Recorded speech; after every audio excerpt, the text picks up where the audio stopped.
Après leur signature d'hier, on se fait un petit bilan / présentation des 2 premières recrues du stade depuis le début de Mercato.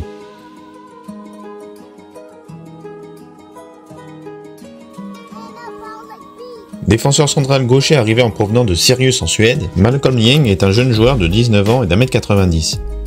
Il a joué l'intégralité des rencontres de championnat et est devenu international U21 suédois en novembre. Si on le compare à Agbadou, à droite sur la capture, il est quasiment moins performant dans tous les domaines malgré un temps de jeu plus conséquent. Son jeu de passe courte le place parmi le haut du panier européen, et son jeu moyen et long est même supérieur à celui d'Agbadou. Sa relance semble clairement sa plus grosse qualité, et la présence d'un pied gauche fera du bien à une charnière exclusivement droitière cette saison.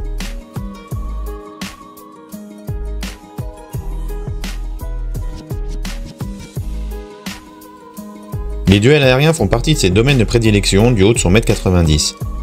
En revanche, le prix de son transfert, 3 millions à peu près, m'interpelle un peu sachant que son contrat courait encore jusqu'en 2028 et qu'une somme pareille paraît un peu faible pour un prospect de 19 ans, gaucher qui plus est. Il s'agit clairement d'une recrue par anticipation, car il n'a plus joué depuis le 10 novembre, un peu comme Reims l'avait fait avec Woodface ou Amir Richardson, acheté puis prêté dans la foulée.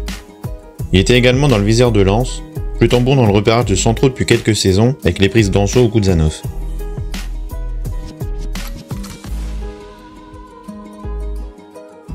Compatriote de ses nouveaux coéquipiers Ito et Nakamura, Sekine est un latéral droit de 22 ans évoluant à Kashiwa Reysol.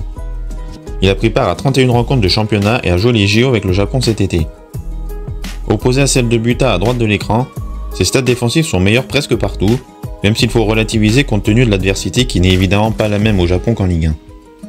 Avec le ballon, rien d'incroyable, sachant qu'il perd en moyenne 14 ballons par match, presque le double de Buta. Je ne connais pas assez le joueur pour donner un avis catégorique sur lui, mais je pense que son arrivée ne fera pas de mal à un secteur mal servi par les performances de Buta, dont l'issue de son prêt devient de moins en moins certaine, et la blessure longue de Koné. Le joueur a été suivi également très récemment par Leicester, signe que ses perfs ont bien traversé le continent asiatique.